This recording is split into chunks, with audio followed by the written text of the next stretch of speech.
Hello parents. आज का मेरा टॉपिक है न्यूबॉर्न बेबी की केयर। जब आप पेरेंट्स बने हैं तो आपके छोटे बेबी जिसको आप घर लेके जा रहे हैं हॉस्पिटल से, उसका कैसे ध्यान रखें।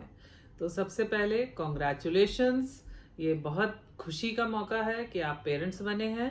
एंड आई वांट कि आप बच्चे का जो केयर है वो इतने अच्छे तरीके से करें कि आपके बच्चे कम से कम बीमार पड़ें, अच्छे से ग्रो करें और आप भी खुश रहें।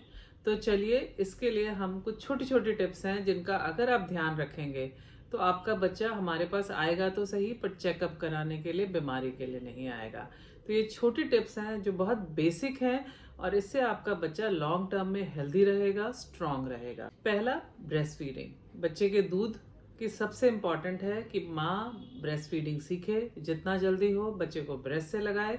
और उसकी करेक्ट टेक्निक, जब आप हॉस्पिटल में होते हैं, हॉस्पिटल में स्टाफ होता है जो आपको हेल्प करेगा और आप ब्रेस्ट फीडिंग की टेक्निक सीख के जाए। ब्रेस्ट फीडिंग की जो टेक्निक है उसमें मेन जो आपको ध्यान रखना है कि बच्चे के मुंह में ना सिर्फ निप्पल बट एरियोला भी जितना जा सके उतना अच्छा है, क्योंकि एरियोला पे प्रेस करने से बच्चे को दूध मिलता है, ना कि निप्पल से। और इससे निप्पल पे कट्स कम पड़ेंगे और आप कंफर्टेबल रहेंगे। तो आपको 15 से 20 मिनट के लिए करानी है, बहुत लंबा टाइम नहीं करानी है, बिकॉज बच्चा तो कर लेगा बट आप थक जाएंगे और आपके निप्पल सोर होके आपको कट भी पड़ सकते हैं। तो जब आप फीड कराएं 15 से 20 मिनट कराएं, उस समय उसको सोने ना दें। और फिर जगते हुए बच्चा 2 से 3 घंटे पे लेगा, सोते समय 3 से 4 घंटे पे लेगा। बट अगर 3.5-4 घंटे हो गए हैं और आपके बच्चे ने डिमांड नहीं किया है तो आप उसके पाँव पे, फुट पे ऐसे जेंटली मार के उसको उठा के पिलाएंगे। पर आपको कोशिश करनी है कि 3.5-4 घंटे से ऊपर का गैप ना हो। तो feeding, I hope it is clear, हर 2 से 3-3.5 घंटे के बीच में करानी है। बहुत जल्दी जल्दी भी नहीं करानी है, बिकॉज इससे बच्चे की आदत ऐसे ही पड़ जाएगी और आप पूरा दिन इसी काम में लगेंगे। तो जगते समय 2 से 2.5 घंटा, सोते समय 3 से 4 घंटा, इतना आपको फीडिंग की फ्रीक्वेंसी रखनी है। ऑन डिमांड फीडिंग होगी और जब कराएंगे 15 से 20 मिनट कराएंगे। और कराते समय ना सिर्फ निप्पल, एरियोला भी बच्चे के मुंह में होगा। अगला, टेम्परेचर। किस टेम्परेचर पे बच्चे का रूम का टेम्परेचर रखें जिससे बच्चा कंफर्टेबल रहे। तो इसके लिए आइडियल रूम टेम्परेचर 24 to 27 है। इस पे आप भी कंफर्टेबल रहेंगे, आपको ठंड या गर्मी नहीं लगनी चाहिए, आपको पसीना नहीं आना चाहिए। ये इसका मतलब आपके कमरे का टेम्परेचर ठीक है।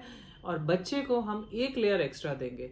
अगर हम हाफ स्लीव में कंफर्टेबल है, बच्चे को एक फुल स्लीव देंगे और एक पतला ब्लैंकेट या मोटी चादर देंगे। इससे बच्चे का टेम्परेचर ठीक रहेगा। फिर भी टू मेक श्योर कि आपके बच्चे का टेम्परेचर ठीक है, आप बच्चे के नेक पे या बैक पे आप उसको छू के देख सकते हैं। बच्चा छूने में वार्म होना चाहिए। अगर ठंडा हो रहा है तो लपेट लीजिए, अगर गर्म हो रहा है खोल लीजिए। अच्छा, शुरू में बच्चा सूसू पॉटी थोड़ी कम करता है। आपका बच्चा फर्स्ट 24 आवर्स में एक बार सूसू हो जानी चाहिए पैदा होने से, और पॉटी 48 आवर्स में एक बार हो गई। तो जनरली जब आप हॉस्पिटल में होंगे ये 3 to 4 टाइम्स सूसू पॉटी हो रही होगी पर डे। बट जब आप घर जाएंगे आपका ब्रेस्ट फीडिंग भी सेकेंड डे के बाद बढ़ जाता है, तो फिर आपके बच्चे की सूसू पॉटी बढ़ेगी। तो आपको पैनिक नहीं करना है। सूसू बच्चे आप मान के चलिए हर 2 से 4 घंटे पे करेंगे।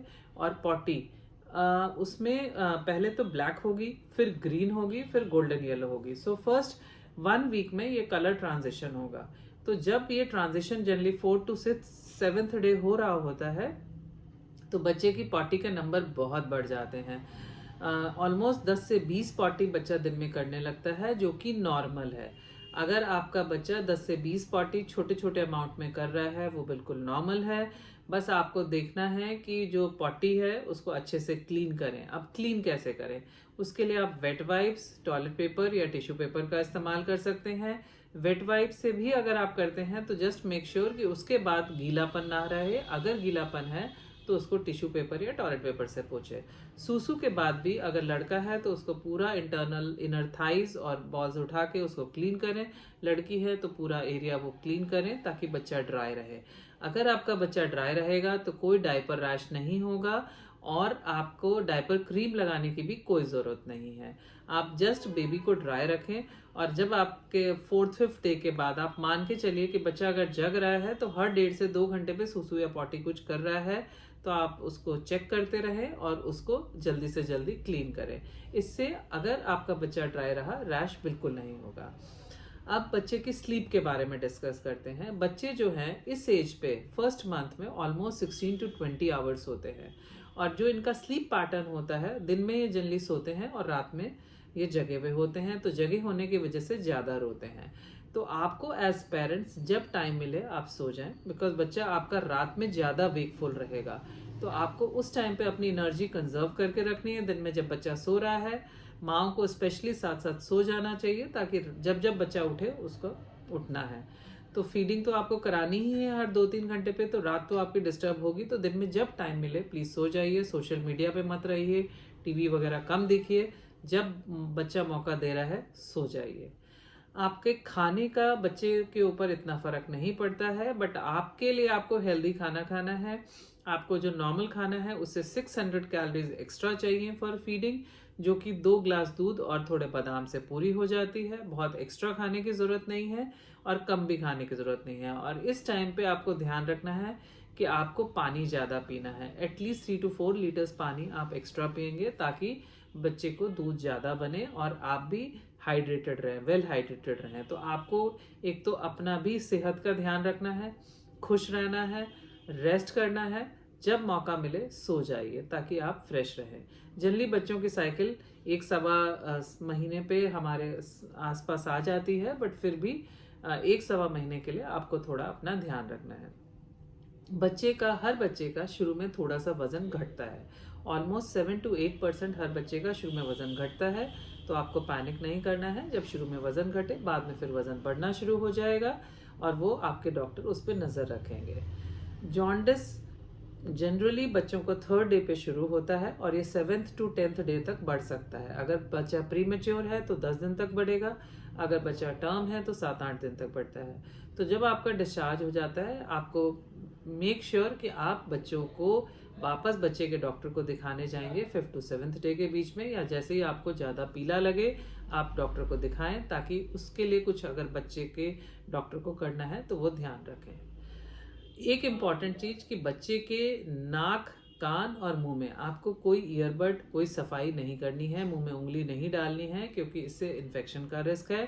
तो आपको नाक, कान, मुंह की कोई सफाई नहीं करनी है। बच्चों को, लड़कियों को फर्स्ट वीक में कई बारी माँ से हार्मोन मिलने की वजह से वजाइनल एरिया से ब्लीडिंग हो सकती है या कोई वाइट डिस्चार्ज हो सकता है, जो कि नॉर्मल है। तो आपको पैनिक नहीं करना है। सिमिलरली लड़कियों के ब्रेस्ट में कई बार दूध भी आ जाता है छोटे बच्चों के, उसको कोई दबा के निकालेगा नहीं, वो अपने आप धीरे धीरे 3 से 6 महीने में हट जाएगा। बट आप प्लीज़ उस दूध को ना निकालें, नहीं तो ब्रेस्ट एब्सेस बनने का डर रहता है।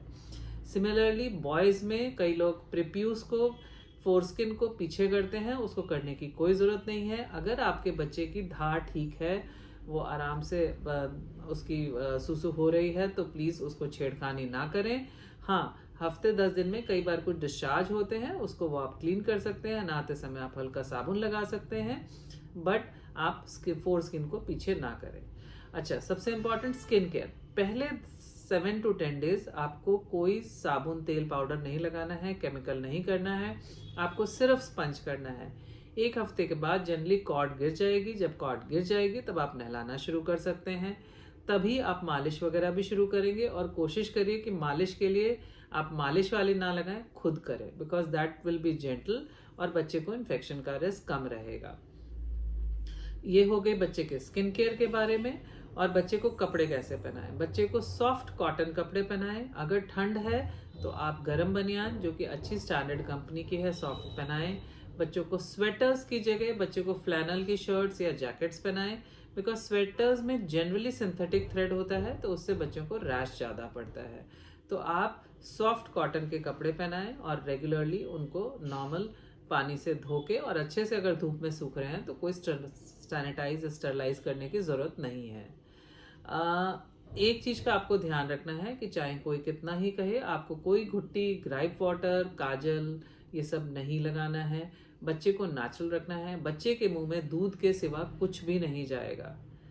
और बच्चे को एक विटामिन्स हम लोग सप्लीमेंट विटामिन डी लिख के देते हैं, वो चलेगा। और बाकी सप्लीमेंट अगर किसी बच्चे में कम होगा तो डॉक्टर्स लिखेंगे, पर जनरली विटामिन डी लिख के देंगे जो आपके बच्चे को चलेगा। बच्चे की स्नीजिंग, हिकअप्स, उसका गैस पास करना, थोड़ी आवाज़ें निकालना, थोड़ा हाथ पांव हिलाना, ये सब नॉर्मल होता है, तो आप प्लीज़ पैनिक ना करें। बहुत जल्दी पेरेंट्स डर जाते हैं कि बच्चे ने छींक दिया मतलब ठंड लग गई, तो उसको ज़्यादा लपेट देते हैं, फिर गर्मी लग जाती है। तो प्लीज़ छींकना, हिचकी लेना, अंगड़ाई लेना, गैस पास करना, आवाज़ें निकालना, ये सब नॉर्मल है, तो प्लीज़ पैनिक ना करें। आपको सबसे ज़रूरी है बच्चे का इन्फेक्शन से बचाना। पहले 3 महीने अगर बच्चे को इन्फेक्शन हो गया और ब्लड टेस्ट में हमारे प्रूव हो जाता है कि बैक्टीरियल इन्फेक्शन है, तो हमें बच्चे को एडमिट करना पड़ता है, क्योंकि इस टाइम पे ओरल एंटीबायोटिक्स नहीं दे सकते, आईवी एंटीबायोटिक देनी पड़ती है।